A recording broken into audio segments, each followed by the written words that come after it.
Yan, may mga nakausap akong mga iglot, no? Ang sabi, may mababasa daw na bakla sa Bible. Well, ito ang sasabihin ko sa inyo, wala pong nakasulat na bakla sa Latin Vulgate. Kahit sa mga original manuscript, wala pong salitang bakla. Dahil noon, ang ginagamit na terminology pagdating sa mga bakla ay lalaki. Kaya nga 'di ba nakasulat sa Bible, huwag kang makikiapid sa kapwa lalaki mo. Dahil wala naman bakla na salita noon. Ang term noon, kapag ang lalaki ay pumatol sa lalaki, lalaki pa din. Kaya nga, ang mga bakla at ang mga tomboy, may salvation yan. Kasi sila ay inilalarawan mismo sa panahon na hindi pa buo ang Bible as bilang babae at bilang lalaki. Kaya yung sinasabi ng iglot na may mababasang bakla sa Bible, sa totoo lang wala. Kasi sa panahon nila Christ, sa panahon ng mga apostles, hindi naman sila naggumamit ng term na bakla eh. Never nagsalita si Christ na, oy, mga bakla kayo. Never nagsalita ang mga apostles na, oy, mga bakla kayo. Even yung panahon na hindi pa nako-compelled ang Bible, yung mga early Christians natin, never yan nagsabi na, oy, mga bakla kayo ng taon.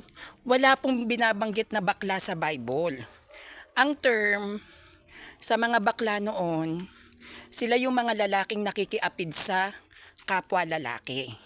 Kaya, 'di ba, ako ay nag-i-stand na kahit bakla yan, may maliligtas yan kasi inilalarawan pa din sila ng Bible as lalaki.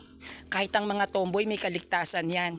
Kasi inilalarawan pa din sila ng Bible as babae. Kaya noon, ang description sa tomboy is huwag kang makikiapid sa kapwa mo babae. Ang description noon sa bakla, huwag kang makikiapid sa kapwa mo lalaki. There is no such thing as bakla noon. Even sa panahon ni Christ, even sa panahon ng mga apostles, wala pong salitang bakla. Ang salitang bakla ay modernong salita na naggawa-gawa o inimbento ng mga tao dito sa Pilipinas. Pero noon wala pong salitang bakla kahit yung bayot. Walang ganyan noon na salita. Kapag ikaw ay lalaki at nakiapid ka sa lalaki, yun yung ipinagbabawal pero wala pang katawagan yan noon.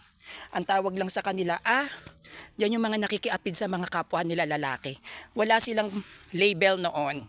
Ang nagbigay lang ng label na yan, yung mga tao, kaya wala pong mababasang bakla sa Bible dahil sa panahon ng mga apostles, sa panahon ni Christ, never po silang gumamit ng term na bakla, ng salitang bakla. Kaya mga iglot, fake news kayo.